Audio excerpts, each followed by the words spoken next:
Hello and welcome back to another episode of Diabetics Doing Things. We are telling the amazing stories of people with diabetes from all over the world. The good news is we don't have to go far for this interview. It's one of our own Dallas-Fort Worth people with diabetes. You know him as Chronic Superhuman on Instagram. We know him as Eric Dutcher. Eric, welcome back to the show, man. It's been a little while since we've had you on, and this time at least you're in a chair. You're not recovering from a 47-mile run. So we can be a little bit more relaxed on this interview than we did on the last time you were on the show. Yeah, totally. It's funny that you mentioned that because like my whole visual of being on Diabetics Doing Things is like kind of leaning over a couch or a chair, like in the middle of that 47-mile run. But it's still a great memory. And even I think what was great about that was there was something I realized in that call that has stuck with me ever since. And you do a good job of bringing those things out in people. Well, thank you. And that's one of the reasons why we wanted to have you back on is because I think your insights, not just about your own diabetes, but about diabetes in general, and the things that people have to overcome even in the day-to-day preparation to do the things that they want to do, is particularly inspiring for us. And so the last few weeks you've been extremely busy, and you've put some really awesome accomplishments on your back on your resume. And so first of all, I think Eritrea, especially, like we have this new sort of perspective this year where we've realized that we love talking with athletes. And so we're psyched to dig into your preparation and how you manage your diabetes throughout that. But it also kind of presents us a new opportunity because I am like you. I love pushing myself and I love to figure out what this body can do and surprising myself sometimes. And Eritrea, I think, is also on the other end of that spectrum, just learning about what all the different types of incredible feats that people, but also people with diabetes are accomplishing. So I want to talk a little bit about what it's like just in general to run 47 miles, 62 miles, even challenging yourself to run 100 miles in an ultra marathon, because I don't know what that's like. And Eritrea, in our questions document we were working on, she was like, just from an Eritrea perspective, like, how do you even run a Spartan race? How does an ultra marathon start? So like, give us at least, like, for those of us who are listening who have heard maybe of ultra marathons or are familiar with Spartan races, they can, what they're up to and what they're like. Yeah, I kind of put the two into two different categories. So I consider myself an ultra obstacle course racer. But what I've been kind of focusing in on lately is the trail running. And why I think there are two different things is when you're going out and doing an obstacle course race, like it's incredibly rewarding the entire way that you're going because like you run for a quarter of a mile and then you go do some obstacle and maybe you fail, maybe you succeed, but you're like, wow, that was pretty tough. And oh, hey, I got through it. Or wow, that was really tough. It kicked my butt, but I'm going to try the next one. And so you've got this race that at the end of it, there's an accomplishment, but along the way, there's all these mini accomplishments. And I think that model is such a great mirror for us as athletes and us as any sort of pursuit is anytime you can give yourself these micro wins along to a big win, you're going to have much more success than if you're going for one big win. On the trail running, it's like there's a lot of solitude for me that goes into it.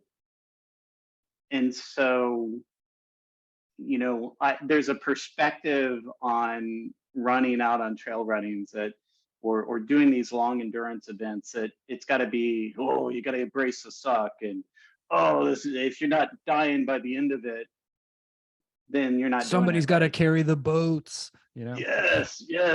Like it's very ride or die. And my question is always like, why we gotta ride and why I gotta die? Where are we going? Like and that, to me, that's the beauty, is really over the last year and going and shifting into these really long endurance events, the difference has been seeing the beauty in it.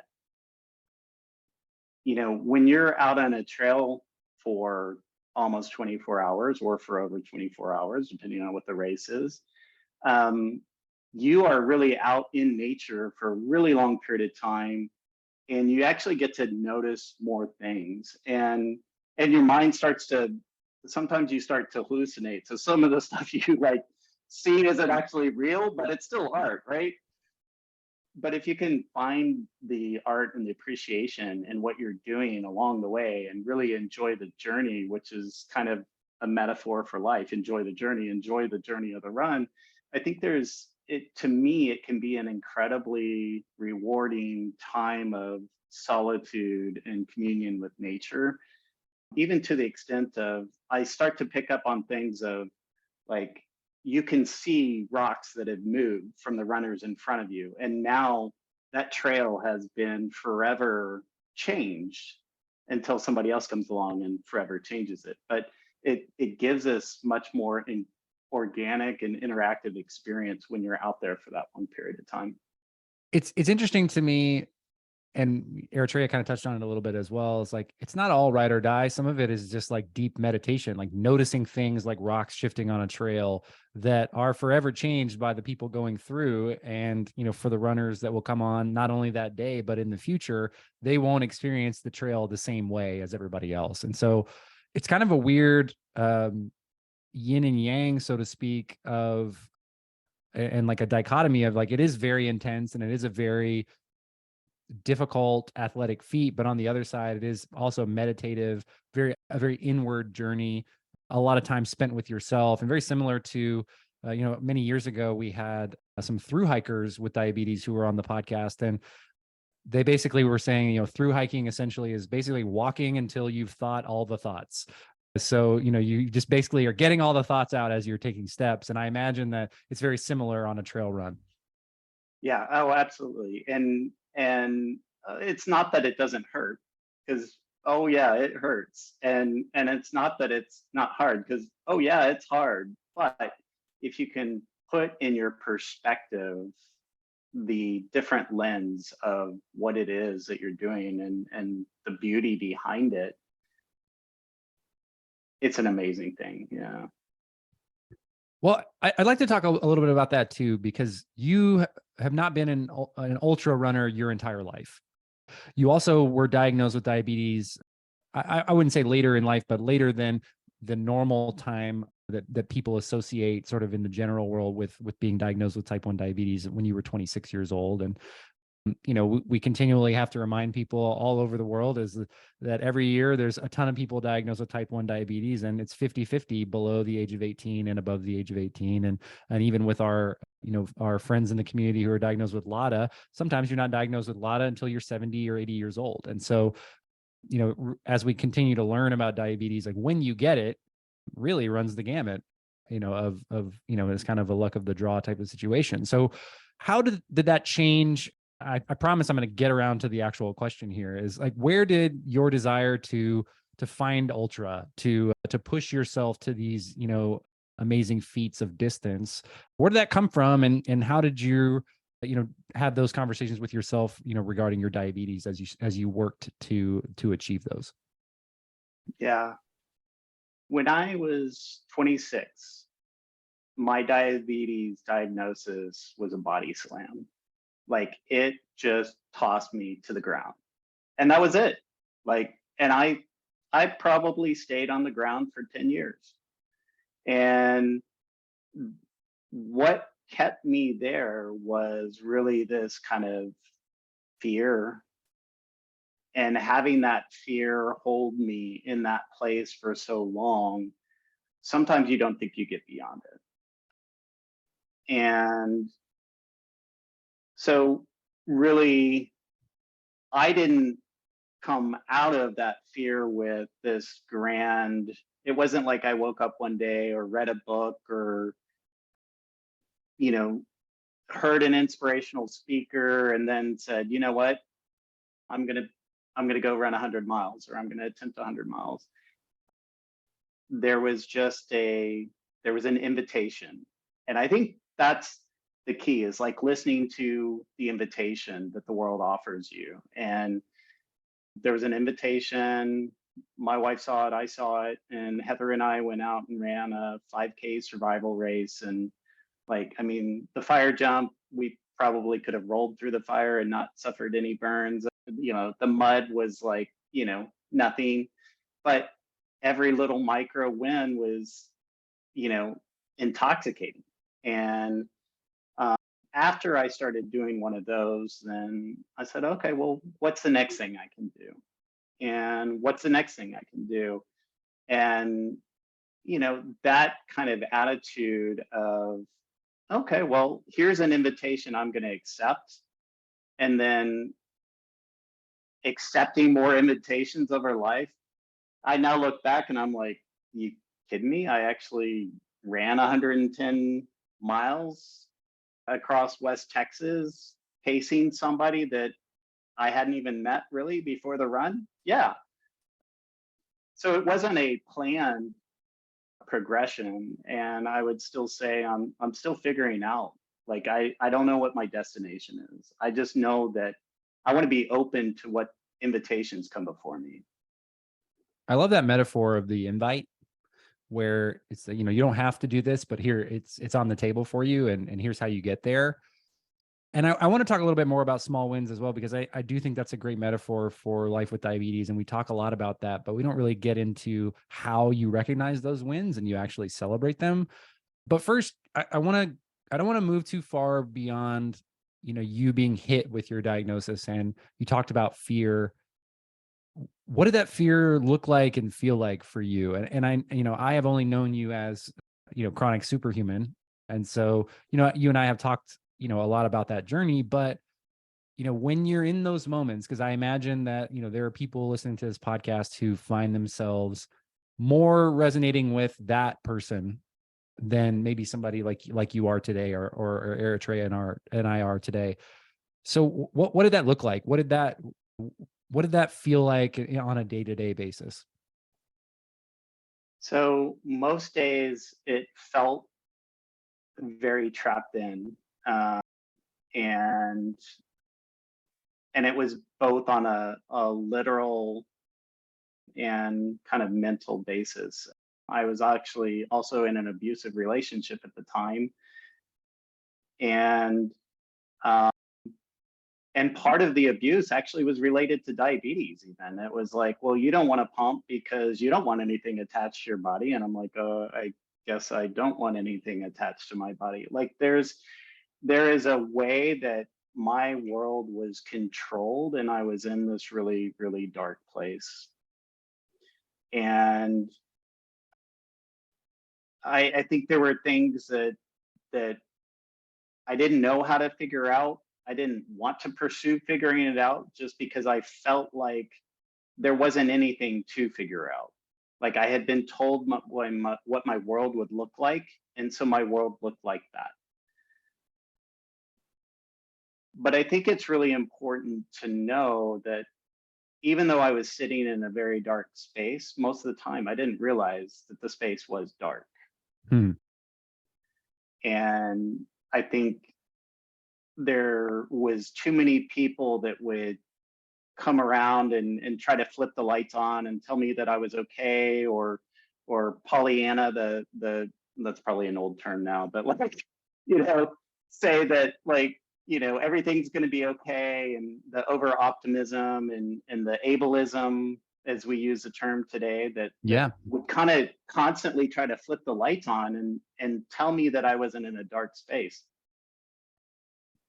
And it really wasn't. Oh, go ahead. I want to talk about that, because I think, you know, we can let's call it toxic positivity. And sometimes I think ableist rhetoric, which is also, you know, is new sometimes, and I think has caused me to look at some of the ways that I speak about things and things that are true for me. I'm an able-bodied disabled person. And so above all, like I can still do some of these things that may not be true for people to the left or to the right of me in the diabetes community. And I think it's important to embrace that. But I think recognition and noticing, we might just be talking about that a lot today, is, you know, recognizing that you are in a darker space and not denying yourself the permission to say, you know, I'm not happy with where this is, but it is true for me. And I do feel that I'm in this space, and whether that's negative feelings or depression or just struggle with, you know, acceptance of diabetes or something else, or, recognition of being in a toxic relationship. I don't think there, or abusive relationship. I don't think that, just as like men, we don't talk too much about what that looks like and how that manifests itself, or even know if we have the tools to recognize it. So when people, despite what people trying to turn the lights on, as you've said, and paint a positive spin on things, or Pollyanna, like you said, when did the lights come on for you from a recognition standpoint to say that, oh wow, like I really am in a dark space and I'd like to find my way out? I think I think there's kind of multiple points, but I could not, even after I had come out of it, recognize or admit that I had been abused. It really took counseling. There were some things that like the invitations were to step into, like you get an invitation to, go do a run, but nobody says, oh, hey, like go, let's invite you to find out whether you're being abused, right? And sometimes when you're in that dark space, you just think that that's what the world is like. And it took counseling for sure. I went into met a counselor. He said, here, I want you to pick up this book. I want you to not buy it, just look on the shelf. And it was about borderline personality disorder. And he said, like, just read through these, list of 8 things and find out if it, applies to you. And like, he's like, if you've got more than 3 on there, then let's talk about what it has meant for you to live with somebody that's got borderline personality disorder. And like, I could check all 8. And I mean, there is a whole lot of tears, and there's a lot in my backstory that digs into the darkness, because I mean, I lost my kids to borderline personality disorder. 3 of my children are, I'm estranged from parent alienation, but that was all part of that dark. And I had moments where I thought I was flicking on the lights and I thought I was going to get them and things like that, but it never came through. And I don't think that people understand when they're sitting in a space that they know is truly dark, or a space that just is less than and could be more. I think a lot of people sit in that space and go, yeah, but it's just me, or the whole world's like this. And it's not until somebody taps you on the shoulder, or you get exposed to a new experience, or you step into counseling where you go, oh, wait a minute. Yeah, I probably shouldn't have to have been afraid to, do X, Y, Z because of whatever the case may be. Thank you for digging deep on that, because I think it's such an important lens to look through the celebration of those small wins, even digging into that first 5K sort of mini Spartan race, where you've got these obstacles. It's a relatively, like you said, looking back, straightforward obstacle, but the momentum that you build from one 5K obstacle course to saying yes to things, to turning on those lights in different parts of your life, to celebrating who you are and realizing that it's not just what's happening to you and you're not alone in that. And it's okay to admit when things aren't, going as well as you would have planned, or where you're dealing with something that is not typically for public consumption, or it's not something that people are like, yeah, awesome, Eric, it sounds great that you're working, doing this work with a counselor and really working on, these problems in your life. Like, those are such deeply personal decisions and often can be isolating. So to be able to flip that and to what we talked about at the beginning of the conversation, where you're often by yourself running in nature and finding a way to appreciate where you are on that journey and what things are different, whether it's nature or actually just internal things to appreciate about yourself and your journey, there is a truly inspiring story and an inspiring journey.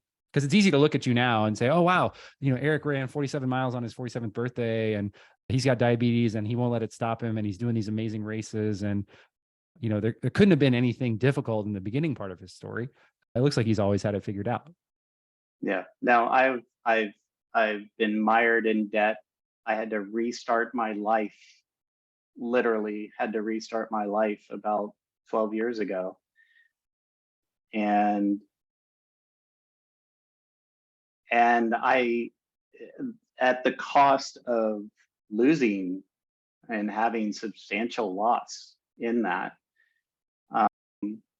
but I can still find joy today, and I can still have hope for the future. But what it means is I can also sit with somebody in the dark and just say, it's dark and I'm here. Let's let the darkness consume us together. And once that darkness has consumed you, you can actually see the path out a whole lot better. I don't know what to say, but I think a lot of our listeners in our last episode, we talked a little bit about how I recently got divorced. And I think that everything you're saying, Eric, just resonates so much with me, even as a woman, because you can think you're like in the best place ever where everyone else is in their relationships. And it can just take a little bit of information from someone else to let you know that actually it's not normal and it's not okay for someone to treat you like that or to minimize your feelings and invalidate you. And from there, you can still get to be an ultra marathon badass chronic superhuman. So thank you so much for sharing that with us, because I think that that's incredibly powerful to not just other men, but also anybody listening who is in a dark space right now. And Eric too, I want to just kind of mirror back what Eritrea is saying. And, you and I, from that interview during the very beginning of the pandemic, have been close, through Instagram in that amount of time over the years. And I think I've been like exposed to different ways of thinking through the community, as well as like different ways to, because you and I think we're achievers. We like to do stuff. We like to do things. And I think, recognizing that we can have permission to do that, and that can be our story. And we can still have space for people who are in that darkness, or who maybe have no intention of wanting to be inspired by somebody who's out there doing these things above and beyond, and still have space for those people. I think it's just so important as a community to stand in solidarity with the people who are in the darkness and who don't feel like they are worthy of, crossing the finish line with diabetes, and achieving things, or aren't ready to celebrate those big wins. And I just appreciate like being able to have somebody around who's going through that as well, and recognizing and learning different things about the community at the same time. And then, still get back up on the horse and do the things that you want to do, and like be yourself with diabetes. And that's, I think, what's so, because for me, I'm not particularly interested as an athlete in running more than 20 miles. That's just like, that to me sounds tough and like, very difficult. But also, imagine Rob running. Imagine tall 6'6" Rob running places. Hey, I did a half marathon in like 2 hours. So I mean, I can go. But look, you joke, but like he runs up and down that court. And like, right. I tell you, those steps are going to be pretty darn close. So I appreciate the affirmations, guys. But really, like, I see you doing that, and I'm like, man, what I can see now and what I can celebrate now is Eric's ability to answer the calls from his life and say, oh, this is what I want to do. And now I can work because of the small wins, because I know what the darkness looks like, and because I've accepted that what I want to do is outside of the box that someone would typically put someone with diabetes in. I'm going to approach this challenge and celebrate every small win along the way. And so I can look at that and say, man, that feeling of the peace of running through nature, and you're by yourself and you're noticing all the little things, and you've thought all the thoughts, and you're just getting the steps, and you've prepared and you've answered the call. To me, that's what's most inspiring about it, is that someone somewhere is going to see that, because they've been told that they can't run a 100K race with diabetes, but they've got your example right there that it can be done, and that, you can get back up and try to register for another race like within a couple of days right after that it doesn't have to be the end. And that's particularly inspiring for me. So I know we're going to dig into some like actual prep and like, how you get ready for races and how you manage your diabetes along that. But I really do want to stress and thank you for being so open about your journey, that you didn't wake up and be an ultramarathoner, that it was part of a long road and you kept putting one foot in front of the other and learning along the way different things about yourself and your diabetes. Yeah, for sure. So let's get tactical. How do you prepare for these insane feats? Like what's your, going up into this, let's use your recent 100K race that I think is now like 6 weeks behind us. And I was going back through your Instagram post. You had a Chat GPT write your caption, which I thought was hilarious. I'm a big Chat GPT guy, but how did you prepare for that? Like that is such a long race. I think 52 miles, is that right? 52 miles, yeah. So 52 miles, a long way. Or and that was the 62, furthest you right? had ridden. No, it's 62. 62.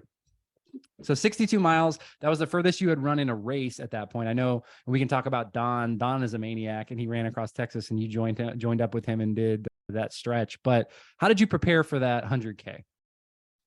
So I think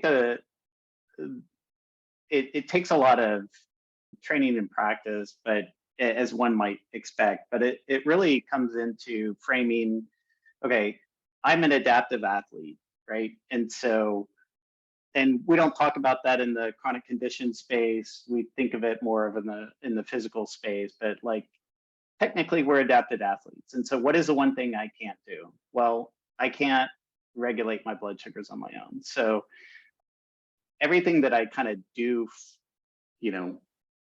comes from that, changing that perception. Okay, now I get into the practice of, okay, because I can't do this, I need to make sure that, okay, I've got a backup pump. I've got, backup, glucose tabs. I've got something that's long acting, protein.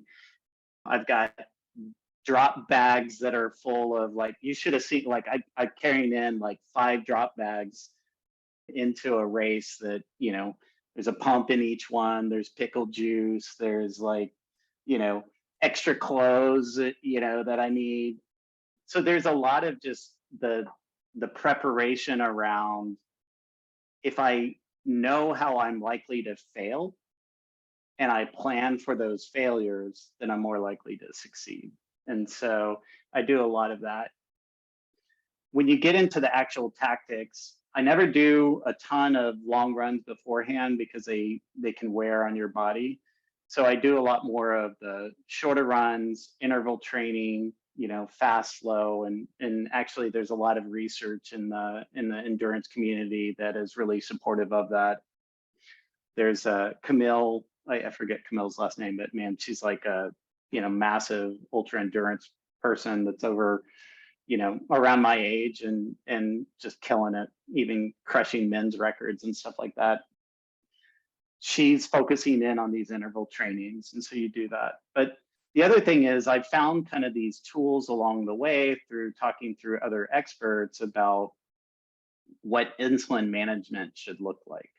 And so, typically you've got, if you're exercising in zone 4, then you typically need 50% less insulin.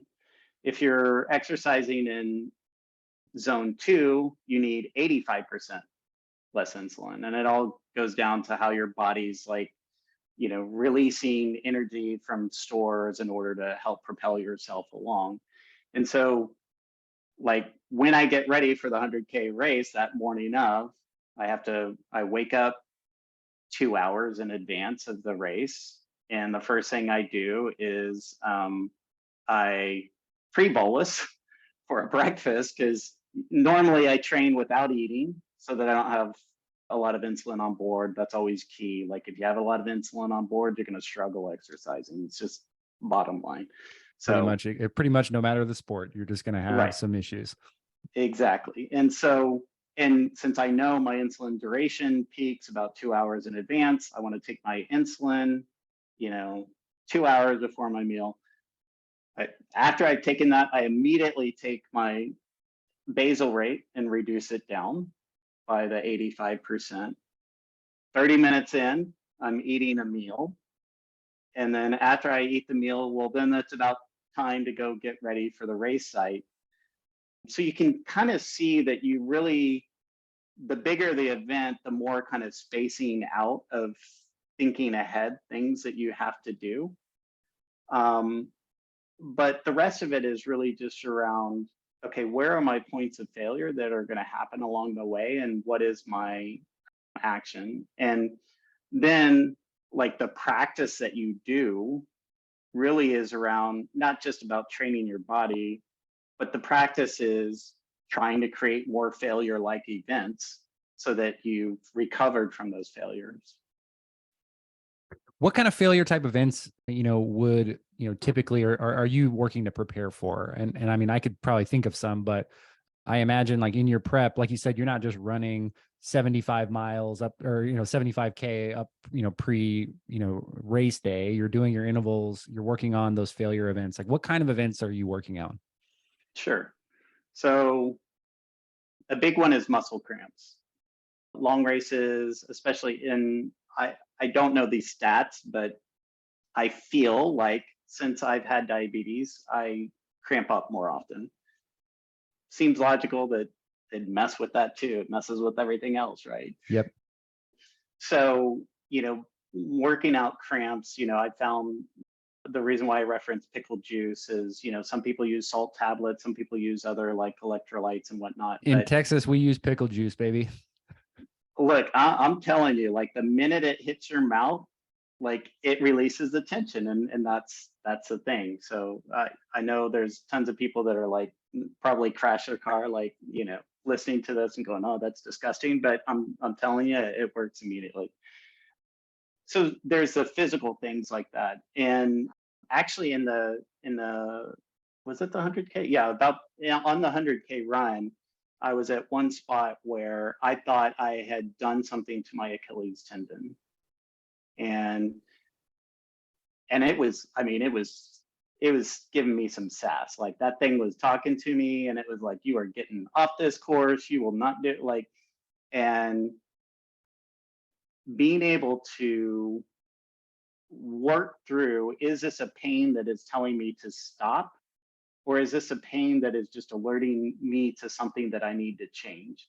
And a lot of times people make two failures. One, they stop and they just said, look, my tendon was busted, so I had to quit. Or they try to push through, but they don't acknowledge the pain. And there's a great book called Brave Athlete that talks about your chimp brain and how powerful your chimp brain is. And you got to acknowledge your chimp brain. Well, I'm out there in the middle of nowhere. Thankfully, there was a bench that happened to be along the trail right there. I sat down and thought through it. And I was like, you know what? This isn't something that is a torn injury. This is I'm hitting my footfalls wrong. And I need to, and I hear you, chimp. And I said it. I was like, chimp, I'm listening. I hear you. I'm going to change my foot. And I started doing that. And I was able to, the thing actually went away. The pain actually went away. I was able to complete the race. And that was, probably 13 miles in on the, the big race. And so, but then there's other times just simple things like you may get a too low of a blood sugar. And, I'm a big proponent of making sure that you're dissolving things in your mouth where possible. Digestion starts in your mouth. Digestion slows when you're exercising. So when people are dumping a bunch of food into their stomach, hoping that they're going to raise a low, it's not going to happen while you're running. So I go old school. I'm like glucose tabs if I need to rescue myself out on a run. And that becomes important. Having a backup monitor in case you get too dehydrated for a CGM to read, or maybe you don't have a CGM. That's one of the things that I try to focus in on is I talk a lot about the technology, but a lot of what I do, you can do without the technology. On MDI, you would just the night before, you would reduce your long-acting insulin by 85%, that sort of thing. So, well, and I think in a recent race, you towards the end had technology fail, like your either batteries went out or connectivity became an issue. So, even in, it's sort of like the man plans, God laughs kind of thing. I think man plans, diabetes laughs sometimes. Yeah. It's like you just never know what's going to happen. So when something like that happens to you, like did that kind of cause a little bit of like your heart rate to elevate, so to speak, although you're probably like running so much, your heart rate's not going to do much, but like you're thinking about, oh no, like where am I calibrated am I in the right zone? Am I able to maintain this for the rest of the race? What was going through your mind when that happened? Yeah, no, it happens, right? You immediately start to get a little concerned, but then if you can step back and look at the times that you've trained and something like this has happened before, it's pretty easy. Like I think it's fun, and I kind of mentioned this to clients sometimes, like do the do the guessing game of what your blood sugar is, like, and do it in activities where you may need to know because something's failed. And it can be, whether it's a kid at school or it can be, in a meeting and whatnot, like know what your clues are in different environments. Because my clue in a meeting is I'm going to get like shaky and sweaty. My clue while I'm running is I'm going to be like, oh man, why am I doing this? Like, there's no way that I can finish this race. Like, everything looks bad. I'm like, the weather is turning bad. Like, it could be a bright sunny day, and I'm thinking that I'm going to melt. Like my mood turns really, really south, and I actually start to notice that I'm moving subconsciously slower because my body's like, hey, I only don't have much blood sugar. When I'm high, my joints start to feel sticky, and I get the achy feeling. And I even had a point where on the 100K, it took me 23 hours to complete. So I'm running through the night, and I'm like, I kid you not, I'm running and I'm falling asleep as I'm running. I'm like waking up Wow. as I kick rocks and stuff. Yeah, it doesn't make sense, but that's what it was, right? And I'm sitting there going, oh my gosh, I still have like another aid station to go to. I still got 5 miles to go, and I'm not going to make it. And then it finally hit me, hey, my blood sugar is high, and that makes me tired. So, give myself a little bit of insulin, and off you go. And I was awake again, didn't fight the sleep anymore. I love just like discussing the way that we feel when our blood sugar is high or low. And I think everybody has their own unique perspective on it, but it's so interesting to me. I had a really bad, when I say really bad, it wasn't like an urgent low or a severe low by number, but I had a severe low by response from my body. And it was last fall, and I was in a very stressed out period of my life. And I just started getting this sort of avalanche of negative feelings. And I was like, everything's bad. Everything sucks. Nobody's doing what they want to do. I'm worthless, blah, blah, blah, blah. How am I ever going to do this? And then I was like, skirt. And I looked at my pump, and my blood sugar was like 53.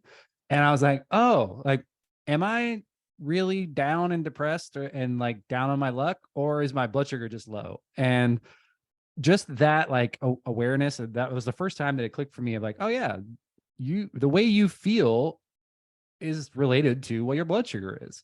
And I was like, I know that, but until I had to experience it, and any fool can learn from experience, but I experienced it and then noticed that, oh man, I was having an avalanche of bad feelings. And so, we got the blood sugar back up, and all those problems seemingly they didn't go away, but they were not as big of a deal, and they weren't as critical to, and so it was really interesting for me to, and we've talked a lot about this, but the toxic positivity movement of like diabetes doesn't have to stop you from doing what you want to do, or you can do anything despite your diabetes. It's like, those things are true, but you're also going to have a low blood sugar that tells you that you're not worth anything. And so like, we got to acknowledge that is part of the journey as well, whether you're in a race or it's Friday afternoon at your house.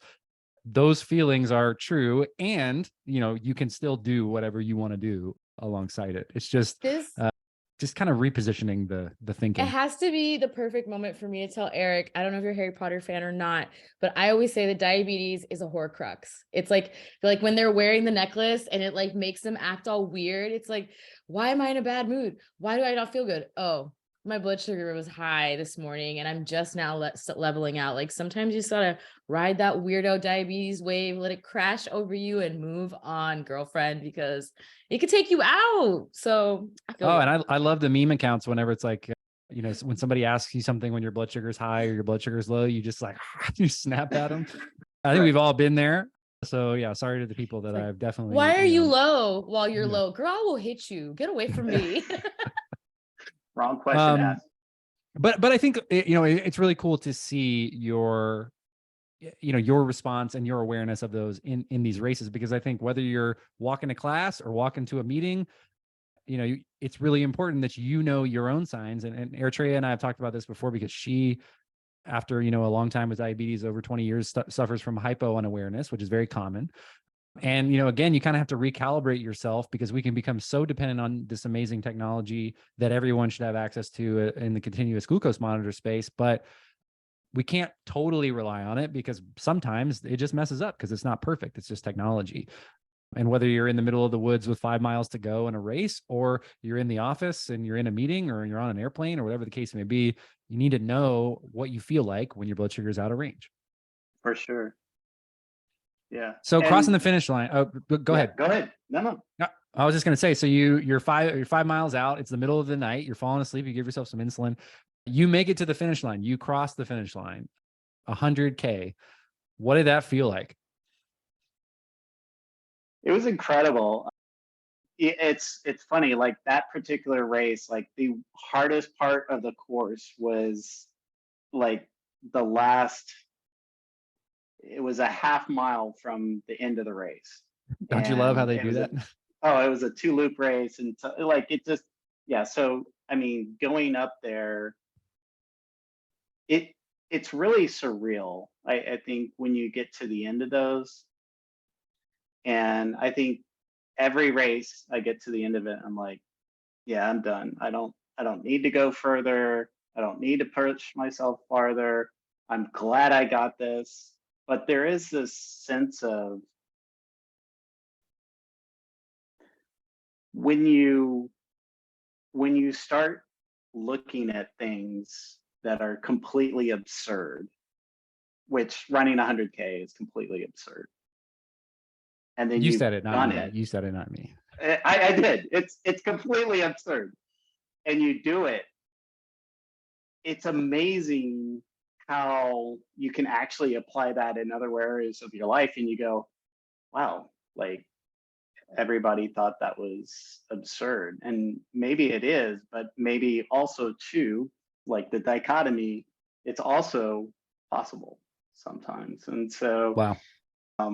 I don't know, it's always different each race that you finish. And what we haven't talked about yet is I did try 4 weeks later to run 100 miles, and I didn't have it, and in a bad way. Like it was awful. And I probably should have checked my blood sugar, although I knew it was okay, because like the world was down. Like I sat down.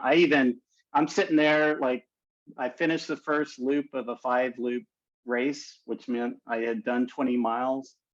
And I'm like really down on myself. I even met a guy there that his daughter had type 1 diabetes. And I'm like, you're like the reason, like this is my motivation to show your daughter that she can try something big if she wants to. And I still can't seem to get myself to feel good about what I've done. And I think it's been a lesson to me of like, we think we learn these lessons and it's learned and it's going to stay there. But I came to the realization that we need to remember the fact that we're going to forget. And there's lessons that we need to relearn, because that was the same thing that I did after, like, we need to own every single success. If you got out and you walked around the block and that's all you got done today, you walked around the block, like own that success and enjoy the fact that you did that. But here I had just run 20 miles after running 62 miles less than a month prior. And I was feeling such a sense of failure. And I still I still am battling it. I'm still like, I gave up too soon. I should have gone harder. I should have tried. Well, I think it's really interesting, thinking, we always talk about celebrating wins. And, I think we talked also a lot about like acknowledging when things are bad or when things didn't go the way that we planned. And, I know it's still just hearing you talk about it. I feel the pain and like angst in your voice about, not completing it because you had set out to do that. And, also going through and saying the things that, you need to say about it to feel, to move past it and to bounce back and to acknowledge the effort and the intent.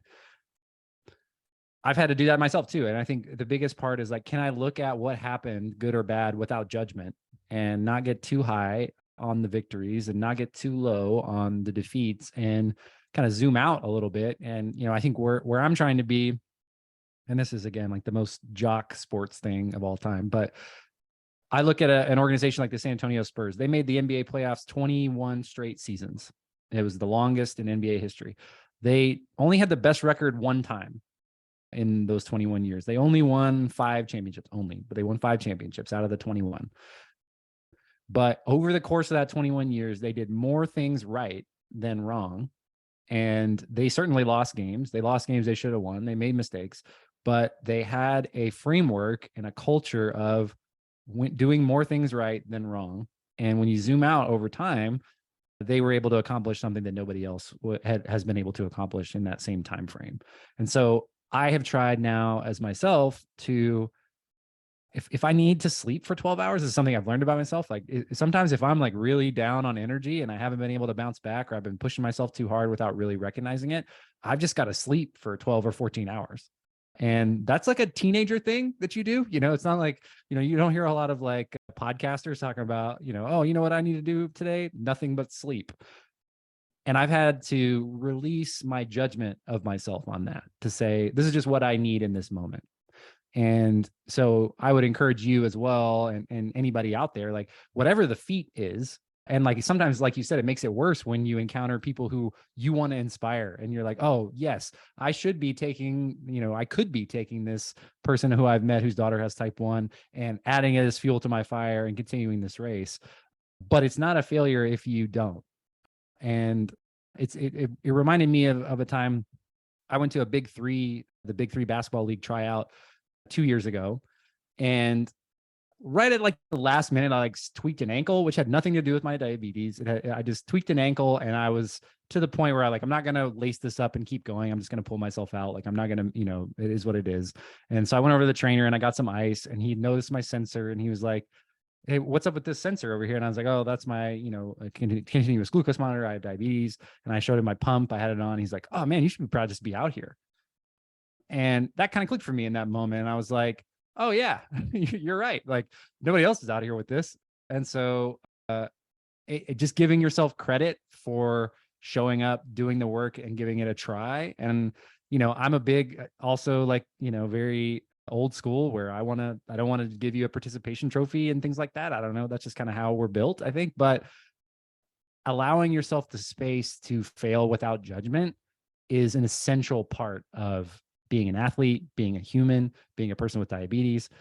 Who among us has not incorrectly counted carbs, or has not counted stress, or has, mixed up some things, or forgot that their sensor was expiring and didn't bring an extra one for a trip or things like that. So being able to release the judgment and still look at and celebrate the small wins. Because who didn't run 20 miles on that day? Me. I did not run 20 miles on that day, and you did, and Eritrea too. So again, like, failure aside, like failure is not final. It is not fatal. And I think, that's John Wooden. That's not me. So, again, as somebody who, is a friend of yours in the community and a peer, I just want to give you a huge shout out for even having the gall and audacity to try a 100-mile race 4 weeks after a 100K race. That's just unbelievable. I want to say that something I think you and Eric have in common is the delusion that you can do anything, but you like actually do it. So Eric, oh my God. Yeah. Well, thanks. And I mean, Rob, I'm glad you said that, because it does kind of come full circle. in that, you know, you bringing up the fact about, and you actually even said human in there. You know, people refer to me as chronic superhuman, but I'm really clear in that I'm the content creator at Chronic Superhuman. I am not the chronic superhuman. It's, you know, people living with chronic conditions are doing extra every day. And another word for extra is super. And so everyone that is dealing with a chronic condition that is listening to this call is a chronic superhuman. And we forget, because we're living in it every day, that sometimes we forget, sometimes it's very apparent, but it's very easy to count out or count down something that we're doing as something small when you couple it with the chronic condition. It's really, really big. It's audacious. It is. It's insane. And I love that. You know, I think that's, somebody came on this podcast years ago and they said, you know, the definition of insanity is trying the same thing over and over and expecting a different result. And diabetes is just the opposite, where you can do the same thing day in and day out and guaranteed a different result every time. And that is insanity. So yeah, we really, we put a nice bow on this podcast. We crossed the finish line. All three of us feeling pretty good, I think.